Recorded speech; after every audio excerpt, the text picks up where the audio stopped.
मुगल तो सदियों पहले चले गए, लेकिन उनकी छोड़ी निशानियों को कांग्रेसी पिछले 75 साल से ऐसे संजोए हुए हैं जैसे कोई बेशकीमती हीरा हो।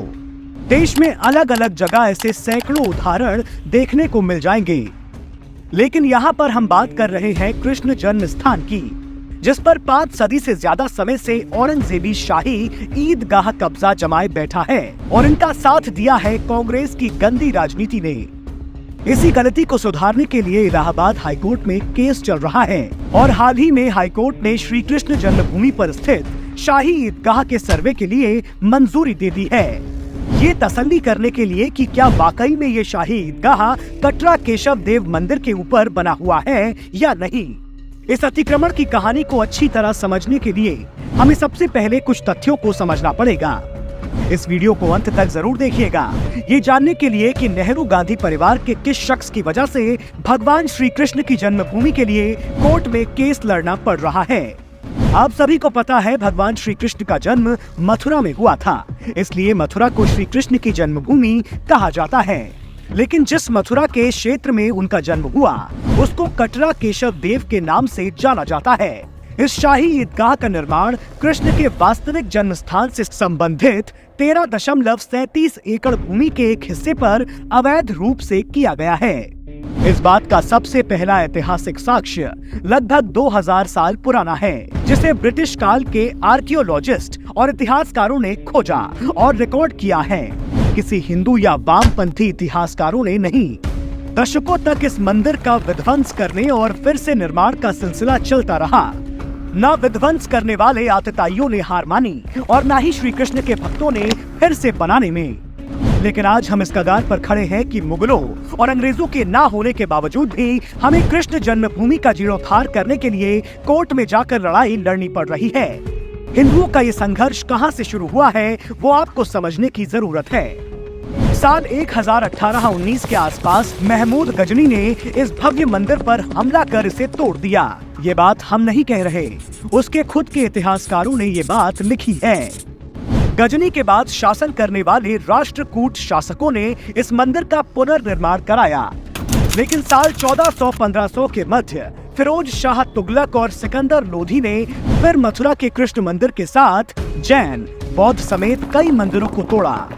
लेकिन मध्य प्रदेश के राजा वीर सिंह बुंदेला ने साल 1618 में फिर एक बार उस समय 33 लाख रुपए की लागत में इतना भव्य मंदिर बनवाया कि जानकारों का कहना है कि उसकी चमक आगरा तक दिखती थी।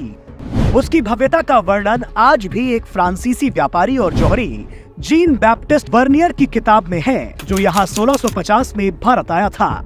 फिर साल 1669 में इस मंदिर की चमक मुगल बादशाह औरंगजेब को इतनी खलने लगी कि उसने फरमान जारी किया कि जाओ उस मंदिर को तोड़ो और उसकी मूर्ति आगरा के जहां आरा बेगम मस्जिद में रख दो, सीढ़ियों के नीचे, ताकि जब नमाज पढ़ने जाएं तो उसे कुचलते हुए जाएं। इस औरंगजेबी फरमान पर अगर किसी भी फैक्ट चेकर को जरा सा भी संदेह है तो आज भी बीकानेर के संग्रहालय में जाकर देख सकता है। असल में क्रूर औरंगजेब केशव देव मंदिर को सिर्फ विध्वंस करके खुश नहीं था, इसलिए उसने जानबूझकर घाव कर नमक छिड़कने के लिए ईदगाह का निर्माण करवाया। ये भूलना नहीं चाहिए कि कृष्ण के इस केशव देव मंदिर को तोड़वाने से बस 1-2 साल पहले औरंगजेब ने वाराणसी के काशी विश्वनाथ मंदिर को भी तोड़ा था। बेशर्मी देखिए कि कांग्रेस हमारे मंदिर को तोड़ने वाले इस आक्रमणकारी के नाम पर दिल्ली की सड़कों का नाम रखती थी और आज भी उसे हिंदुओं का हितैषी बताने की कोशिश करती है। कई 100 सालों की क्रूरता सहने और इंतजार के बाद साल 1770 में हिंदुओं के लिए राहत का दौर तब आया जब सत्ता मराठाओं के हाथ में आई। गोवर्धन युद्ध के बाद मराठों का इस भूमि पर नियंत्रण हो गया और मथुरा आगरा उनके अधीन आ गया। उन्होंने इस कटरा केशव मंदिर की 13.37 एकड़ भूमि को नजूल भूमि यानी सरकार के नियंत्रण वाली भूमि के रूप में स्थापित कर दिया। खास बात ये भी है कि उस समय के रिकॉर्ड जो आज भी मौजूद हैं, जिनमें दर्ज है कि मौलवियों ने ये स्वीकार किया था कि वो ईदगाह छोड़कर दूसरी जगह जाएंगे ईदगाह के लिए जमीन ढूंढने। दुख की बात ये थी कि साल 1803 में मराठा अंग्रेजों के साथ युद्ध हार जाते हैं, लेकिन उसके बावजूद अंग्रेजों ने भी इस भूमि को नजूल की भूमि की तरह सरकारी रिकॉर्ड में रखा। उसके बाद 1815 में ईस्ट इंडिया कंपनी ने इस जमीन की नीलामी करी, जिसे बनारस के प्रसिद्ध राज परिवार से आने वाले राजा पटनीमल ने अंग्रेजों से जमीन खरीद ली। राजा पटनीमल और उनके परिवार के वंशजों के नाम ये जमीन ब्रिटिशर्स के रेवेन्यू और जुडिशियल रिकॉर्ड में दर्ज होता है। पटनीमल ने ये जमीन इसलिए खरीदी क्योंकि वो भगवान श्री कृष्ण का भव्य मंदिर बनवाना चाहते थे। यहाँ पर हमें एक महत्वपूर्ण बात याद रखने वाली है कि भले ही ईदगाह इस जमीन पर बना था, लेकिन 1 इंच भी जमीन पर उसका मालिकाना हक नहीं है, न ही रिकॉर्ड में है। फिर साल 1815 से 1947 के बीच शाही ईदगाह ट्रस्ट सीना जोरी दिखाते हुए अनेकों केस फाइल करती है, मथुरा कोर्ट में ये बोलकर कि कृष्ण जन्मभूमि की जमीन पर मालिकाना हक उनका है। यहाँ पर हमें एक बात जरूर याद रखनी चाहिए कि तब अंग्रेजों का राज था और कोर्ट में सारे जज अंग्रेज ही होते थे। सिर्फ आखिरी के कुछ साल में 1 या 2 भारतीय जज बने। हर एक केस में जांच पड़ताल के बाद सभी अंग्रेज जजों ने एक ही फैसला दिया कि ये जमीन राजा पटनीमल और उनके वंशजों की है। ईदगाह के पास जमीन के कोई सबूत नहीं है। एक बार तो ईदगाह ट्रस्ट ने ये तक केस फाइल कर दिया कि कटरा केशव देव क्यों बोला जा रहा है जमीन को, कटरा ईदगाह क्यों नहीं बोला जा रहा है। कोर्ट ने फिर ईदगाह ट्रस्ट से इस दावे पर सबूत पेश करने को कहा। तब इन लोगों ने कथित तौर पर कुछ फर्जी बिल्स और कागजात पेश किए, लेकिन इनका कोई दाव पेच काम नहीं आया और जमीन पटनीमल के वंशजों के पास ही रहती है। यहाँ तक कि जब अंग्रेजों को रेलवे लाइन बनानी थी, तब भी उन्होंने पटनीमल के वंशजों से खरीदी दी। इसका भी रिकॉर्ड है।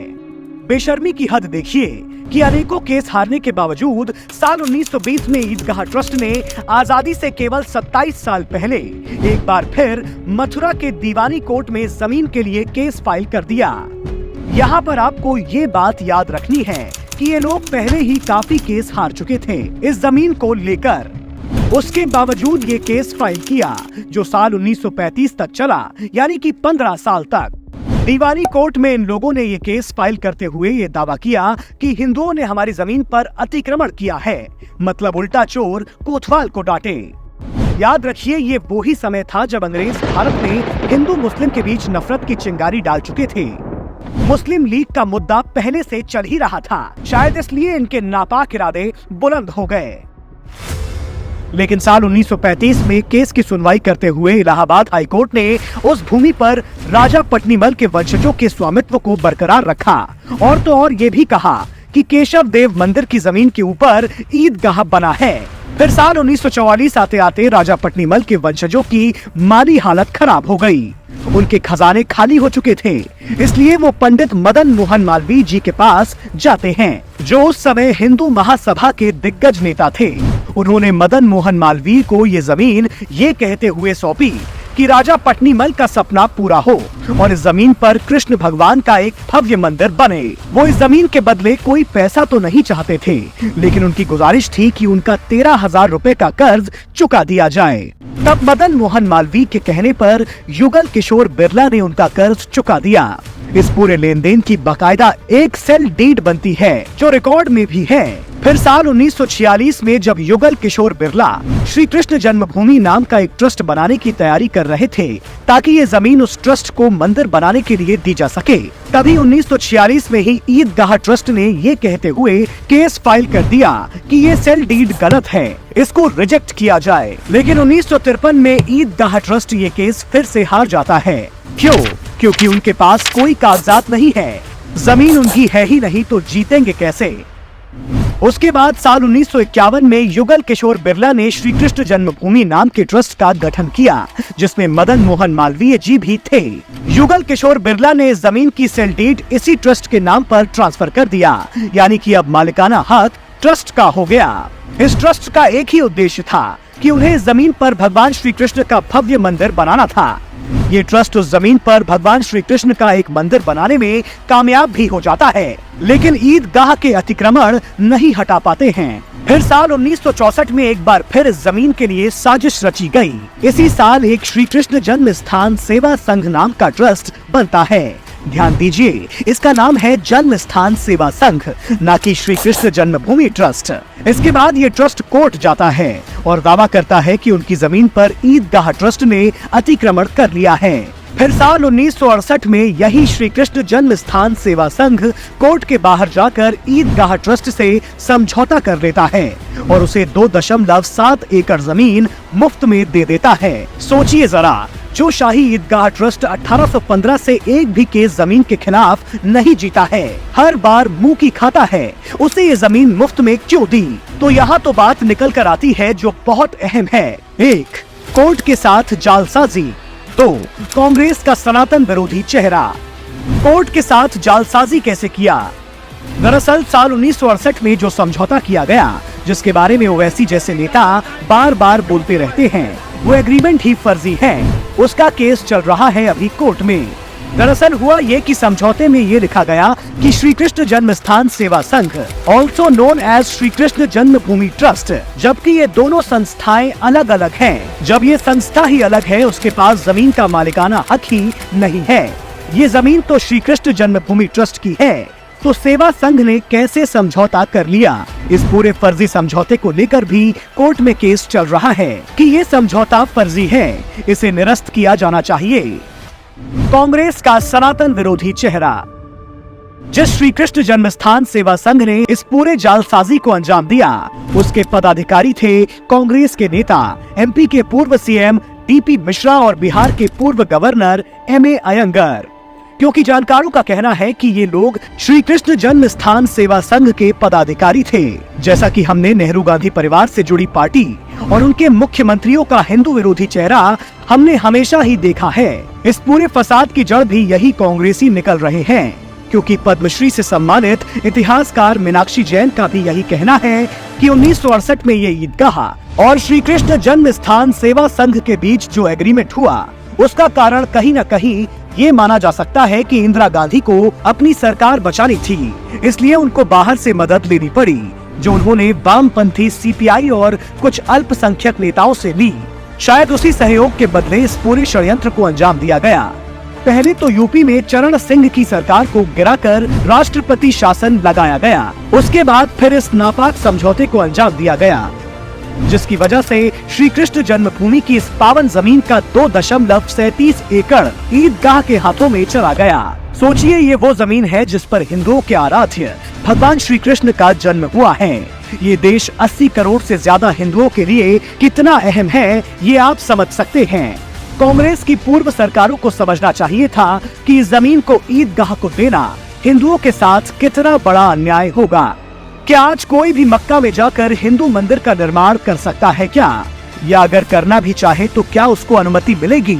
उसी तरीके से राम जन्मभूमि या कृष्ण जन्मभूमि हिंदुओं के लिए भी उतना ही महत्वपूर्ण है, लेकिन उसके बावजूद ये छल कपट किया गया और इंदिरा गांधी की सरकार के समय में किया गया। कहानी यही खत्म नहीं होती।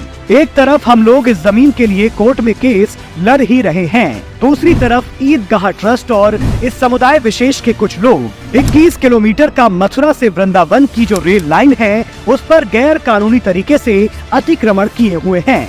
कांग्रेस की गलतियों का ही नतीजा है रामलला और श्री कृष्ण विराजमान को अपने ही जन्म स्थान के लिए कोर्ट में केस लड़ना पड़ रहा है। अब आप खुद तय करिए कि क्या भगवान श्री कृष्ण की जमीन पर ये सब होना सही है।